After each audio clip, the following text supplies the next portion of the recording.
Boa noite a todos, irmãos e amigos em Jesus e em Joana d'Arc.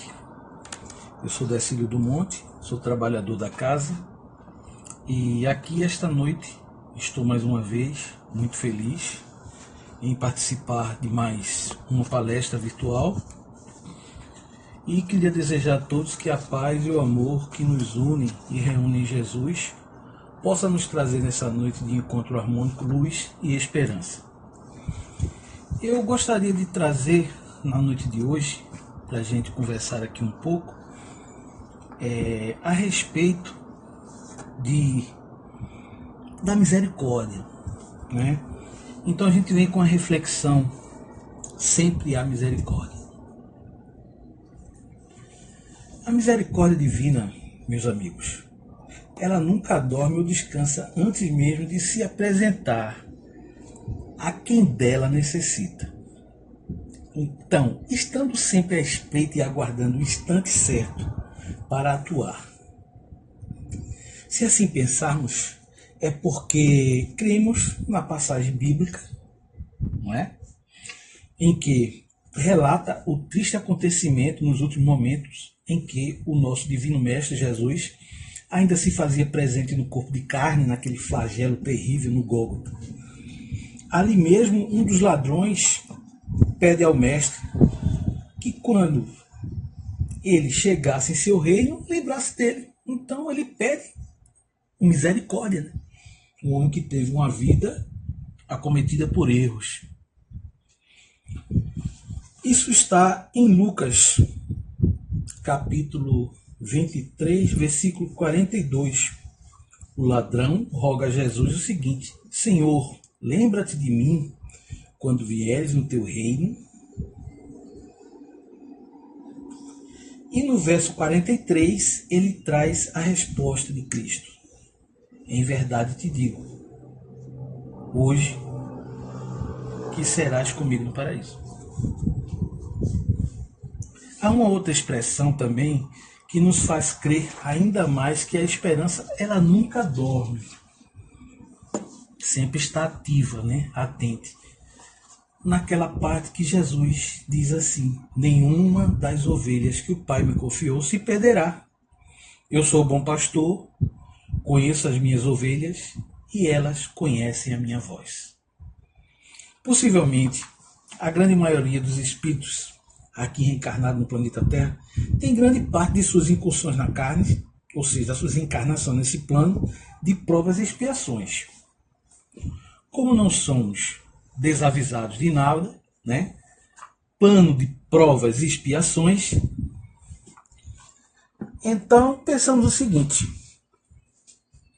certa vez um sábio lionês disse na literatura dos livros do Pentateuco do Espiritismo que nós lutamos com muito esforço e incessantemente para conter as nossas más inclinações. Não foi com essas palavras, mas ele diz o seguinte: reconhece o verdadeiro espírita pelo esforço que faz para conter suas más inclinações. Aqui eu trouxe para o contexto que a gente quer trabalhar, mas não deixa de ser. Nós estamos a todo instante tentando conter aquilo que somos. Afinal de contas, nós demoramos muito para mudar realmente o que somos ou quem nós somos. Alguém em verso de música já disse certa vez, lá nos anos 80, somos quem podemos ser. Se assim somos ou fomos, com tantos erros, defeitos comportamentais, crimes, dentre outras coisas, no curso dos desvios que procuramos, eis aí a resultante das anteriormente já ditas, né? Os erros de nossos comportamentos, os crimes cometidos, né? Que isso tem sido a causa das nossas aflições, dos nossos problemas e da falta, muitas vezes, de perdão com nós mesmos diante da nossa falta. Quer dizer, a gente pede a Deus que tenha misericórdia da gente, mas muitas vezes a gente não sente essa misericórdia nem essa compaixão por nós mesmos. Nós apelamos muito pelo sofrimento, mas gostamos de alavancar o sofrimento, mas a gente não tenta perdoar as nossas falhas. A gente não tem misericórdia muitas vezes com nós mesmos. Então, essas situações que o indivíduo ele provoca nele durante a sua existência, ele desvia muito o caráter. Mas ainda assim, somos amparados pela misericórdia divina, que nos socorre e vem nos oportunizar com um novo recomeço, ainda aqui ou depois daqui. Ou seja, aqui muitas vezes vem a oportunidade da gente mudar. O Espiritismo nos convida constantemente a essa tão falada reforma íntima.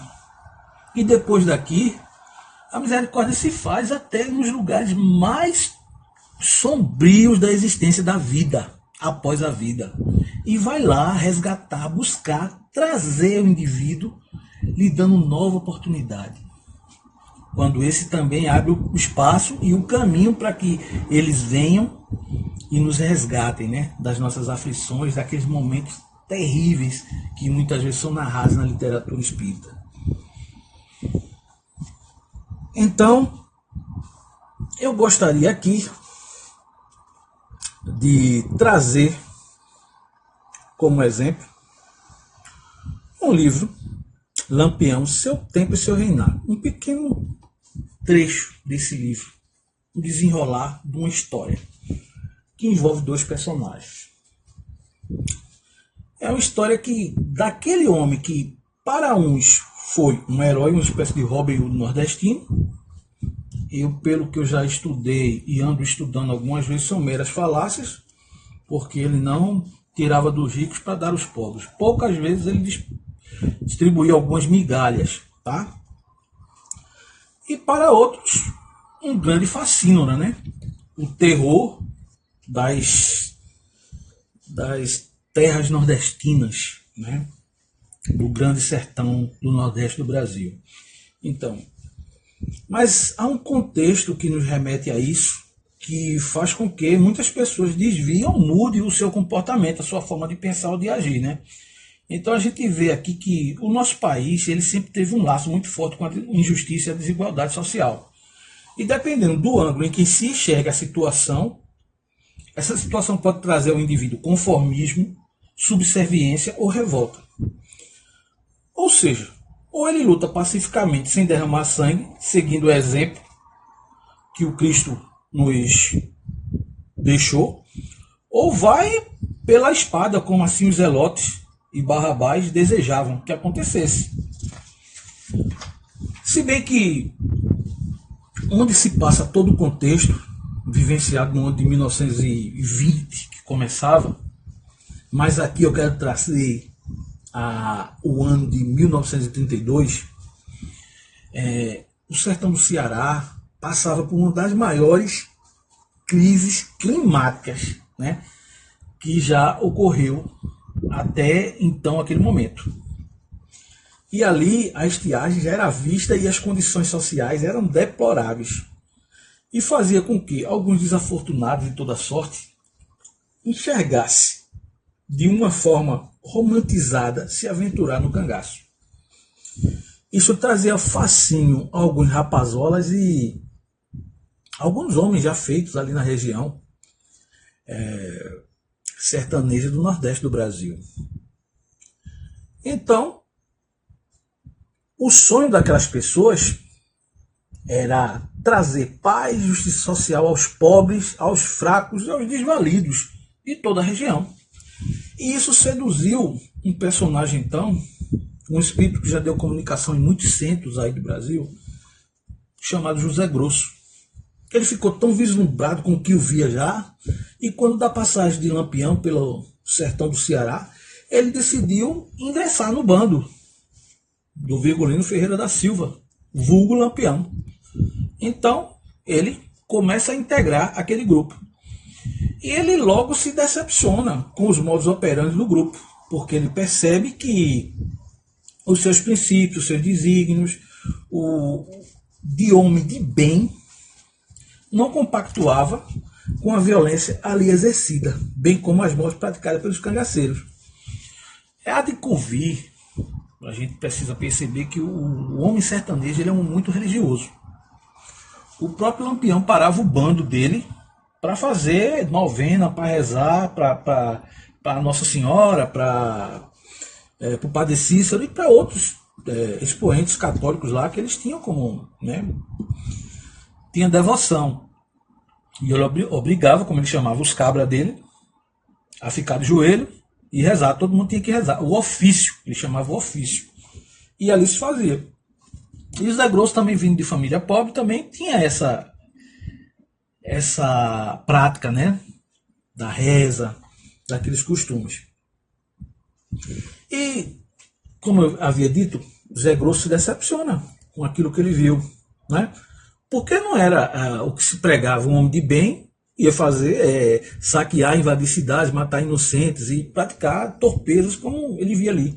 Então, ele, para não trair o chefe do bando, ele pegava, se antecipava, ia até as cidades circunvizinhas e avisava a população que ela estava correndo o risco de ser invadida por Lampião e seu bando, onde ele ia praticar suas atrocidades, seus crimes, aquilo que ele entendia como que era direito de fazer na época, dentro da concepção dele, né, e da instrução de vida que ele tinha até ali.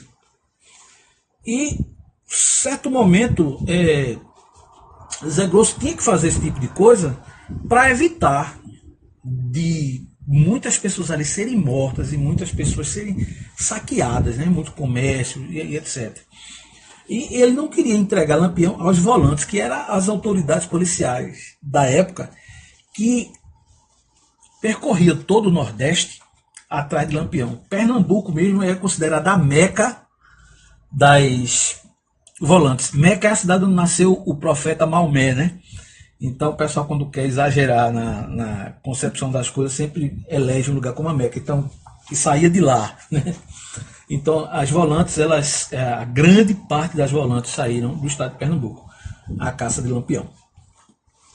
Então, Zé Grosso, certa feita, foi traído por um dos companheiros. Gente, eu não quero aqui estar parecendo que venho julgar o homem ou os homens envolvidos com o cangaço, né? Eu friso novamente, dependendo do ângulo que se enxerga a situação pode trazer conformismo, subserviência ou revolta. Lampião teve lá suas revoltas, mas a história desse homem é muito controversa. É preciso uma análise crítica e bem atenta a isso, porque há muitos boatos sobre o mito, mas a história do homem ainda é muito controversa, tá?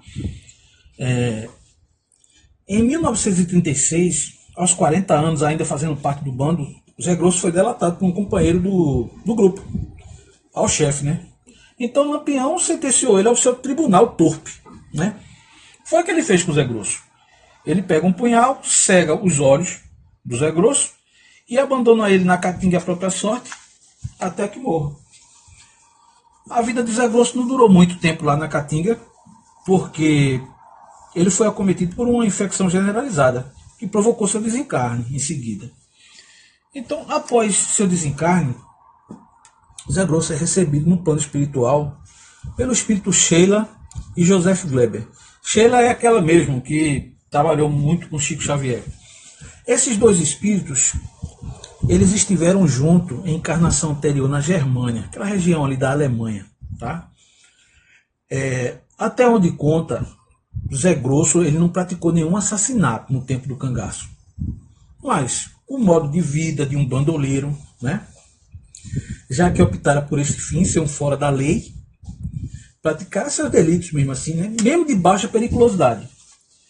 Mesmo que tenha sido para disfarçar e garantindo um pouco mais um tempo, um pouco espaço de tempo de vida, né? Como ocorreu. Mas Zé Grosso tem lá sua parcela também e ele vai responder perante a vida maior, né? Sobre isso. Então, em alguns assaltos, as localidades, o crime, o que tipifica o crime é as qualificantes dele, né? O que você faz para agravar.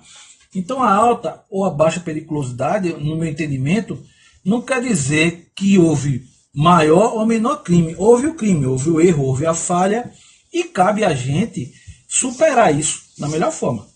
Tendo indulgência consigo mesmo, se arrependendo do que fez, né? E não voltar a fazer mais, né?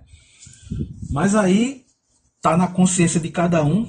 Se nós realmente tivéssemos a consciência de não repetir os nossos erros, talvez não precisássemos de tantas reencarnações, né? Aí a gente vê mais uma vez que a misericórdia divina se faz por conta disso. Então, Zé Grosso, ele optara, né, como eu disse, por praticar os seus delitos, mesmo assim ele vai responder diante da vida maior. Mas o Zé Grosso, ele, como eu disse no início, ele se fez presente em vários centros espíritas, trazendo as suas comunicações, levando suas mensagens de trabalhador espírita, e recebeu a oportunidade de trabalhar para a luz, e assim faz até hoje. Eis aí a misericórdia. Então Deus, de alguma forma, enviou Sheila e o Joseph Gleber para resgatar o irmão diante daquela situação, né? Mas a intenção dele era totalmente diferente da do Vigorino Ferreira da Silva com relação a isso. Ele não se regozijava com a morte do semelhante. E já Vigorino, já para ele ali era um esporte, né? Em determinada situação ali que a vida de outra pessoa se apresentava, e o próprio tribunal que ele exercia dentro do grupo, até contra os próprios cabras dele, como ele dizia, né? Os subalternos. Então aí a gente vê que Zé Grosso recebe através a misericórdia divina, através de dois espíritos que lhes foram comuns, né? Lá no passado, em determinada encarnação anterior. Misericórdia se fez perante ele. Em livros também da Lavra de Dona Maria Modesto Cravo e Dr. Inácio Ferreira, eles trazem um relato e informações que no Hospital Esperança, uma instituição dirigida pelo espírito Eurípides Bassanofo, o temido cangaceiro desencarnado em 28 de setembro de 1938, lá na Grota do Angico, no estado de Sergipe, Vigorino Ferreira da Silva, o Lampião, ele encontra-se em tarefa profícua hoje no plano espiritual e de suma importância em favor dos irmãos desencarnados.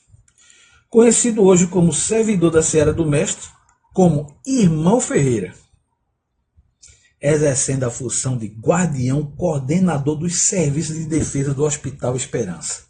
Vejam, né? Que interessante como a misericórdia divina age. O mesmo fora resgatado em 1958 pelo espírito de Eurípides Bassanufo. Eis a misericórdia se fazendo para um homem que ceifou tantas vidas, né? Cometeu crimes, atrocidades, e não cabe a mim julgar. Estou falando aqui o que a história traz em relatos. Tem um historiador muito sério que chama Frederico Pernambucano de Melo, que ele traz a real história do Vigorino Ferreira da Silva. Um homem de formação acadêmica, pesquisador da Fundação Joaquim Nabuco, se não me falha a memória, mas que traz na essência o ocorrido com o Lampião. Então, veja que um homem que tantos erros cometeu, mas teve a coragem, a vontade de querer mudar, a aceitação de trabalhar pela seara do bem, e veja como todo instrumento colocado por Deus aqui da terra, seja ele manso, brando ou pacífico, ele tem uma função a exercer. E não ficamos realmente retidos no fogo eterno do inferno, como algumas religiões aí pregam. A misericórdia vai lá buscar o que é que você tem, mesmo com aquela sua torpeza, com aquela sua dificuldade de amar, com aquela sua dificuldade de ser bom. O que é que você tem para oferecer e trazer para a gente aqui? Onde é que a gente possa lhe usar de forma edificante para que você avance na encarnação. É isso que devemos pensar. Então, ele teve essa coragem. Então, olha, teremos a nossa oportunidade, muitas vezes precisamos enxergar melhor se já não estamos vivenciando a oportunidade. Pensemos um pouco. Volto mais uma vez. Sem desdém, sem soberba. Se alguém que a ele lhes é atribuído tantas mortes em sua conta durante uma de suas encarnações terrenas, foi resgatado por um espírito da evolução de seu Eurípides, como falava o povo de Minas, em Sacramento, onde ele nasceu e viveu sua vida, né? Se seu Eurípides resgatou este homem, imagine se nós, que pelo menos até aqui, o presente, falando nós, nos garantimos, estou garantindo por vocês também, viu? Não tentamos contra a nossa vida, nem a vida do nosso semelhante, melhorarmos a conduta. Vamos pensar o quanto essa misericórdia ela pode nos beneficiar. Às vezes, é aquela coisa que a gente diz assim, a justiça de Deus tarda, mas não falha. Ela, às vezes, tarda porque a gente dificulta a chegada dela até a gente. A gente dificulta pelo comportamento, pela conduta, mas nunca falha, ela sempre vem. Observem aí, ó, um indivíduo atormentou o Nordeste, o sertão do Nordeste, durante 20 anos. É considerado o rei do cangaço. Por quê? Isso já existia, o cangaço ele existe desde a época das capitanias, não, antes das capitanias hereditárias, desde o descobrimento. Ele é um movimento que surge no litoral, com o desembarque dos portugueses, mas ele não se sustenta dentro da capital, não se sustenta na região metropolitana. Tanto é que o último desse conhecido dentro da região era um chamado Cabeleira, que teve a sua vida chegada ao fim no Forte das Cinco Pontas, que era o ponto onde se sentenciavam-se naquela época as vidas dos fora da lei ou daqueles que eram inimigos do Estado, né? Foi enforcado no Forte de Cinco Pontas. Certamente um historiador, um pesquisador foi andando por ali, e nem daqui é de Sergipe, nem espírita narrava, vocês não sabem a energia que tem esse lugar aqui. Imagine, né? Então, como eu ia dizendo, é um movimento que ele parou no sertão e ele começa a se ramificar por lá, tendo como seu principal representante e expoente Virgulino Ferreira da Silva, pela sua voracidade, sua ferocidade. Diz também que era muito inteligente ao ponto de ser exímio estrategista. Então, a pergunta que a gente tinha, a indagação, se já não estamos vivenciando essa oportunidade, não é, de mudança em nossas vidas. E, como eu disse, o espírito que cometeu tantos crimes foi resgatado. E a gente pergunta, né? Nós, se fizermos bem a nossa parte, o nosso papel, se melhorarmos, talvez ela não tarde muito, essa justiça ou essa misericórdia divina, no momento que estivermos em condições de recebê-la, né? Agora, não podemos de forma alguma nos acomodarmos, né? Lampião ele reconheceu seus malfeitos e aceitou o trabalho para ir promovendo em seu espírito a mudança. Então, a misericórdia se faz mãe até os espíritos recalcitrantes. Aqui ou depois daqui, precisamos promover a mudança ou a reforma íntima.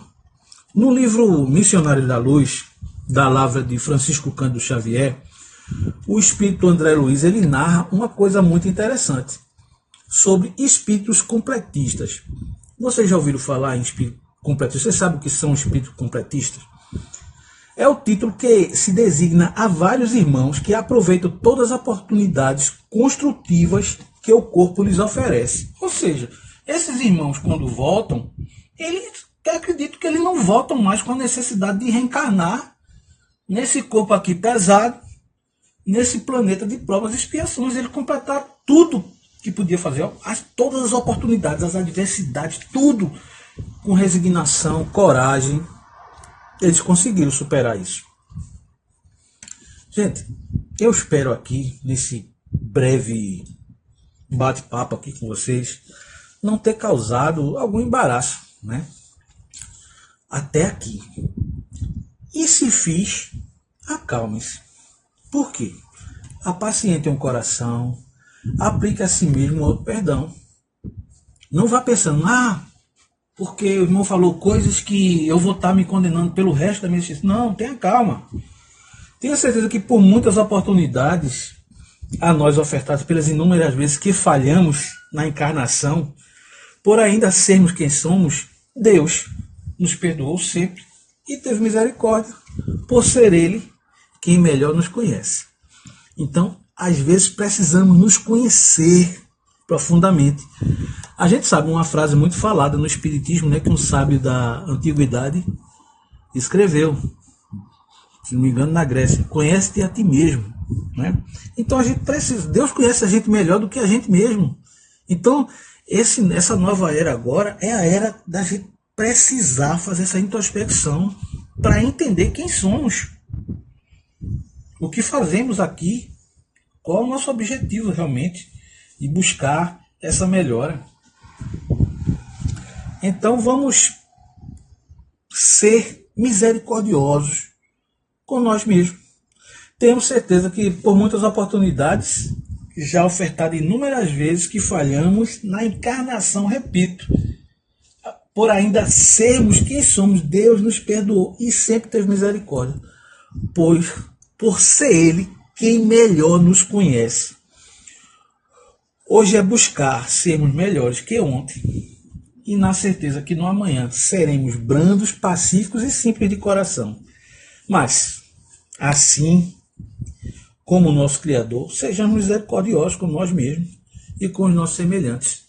Então precisamos trazer essa ideia da misericórdia para a nossa vida, para o nosso espaço, diante daquilo que vemos e enxergamos no outro. É importante saber que aquilo que dificulta a aproximação com a outra pessoa pode ser a semelhança que há entre eu e ela. E às vezes eu não dou oportunidade de conhecer aquilo, porque talvez se eu conhecer ela, eu possa conhecer esse lado meu que ainda me soa estranho, que me causa repulsa. Então por isso a gente deve se apiedar e se aproximar, muitas vezes, de nós mesmos. Eu sempre tenho dito dentro da minha casa, o problema não é quando você está na presença do outro, é quando você está sozinho com você mesmo. Aí é onde você precisa praticar essa ação. Meus amigos e meus irmãos, agradeço a oportunidade de poder falar com vocês nesses instantes, breves instantes aqui, que a gente não tem que correr um pouco por causa do tempo, mas não temam, sigam adiante, orem, peçam a Jesus ajuda, porque Ele é misericordioso e bom. E lembrai-vos daquilo que Ele disse: nenhuma das ovelhas a mim confiada pelo Pai se perderão. Muita paz.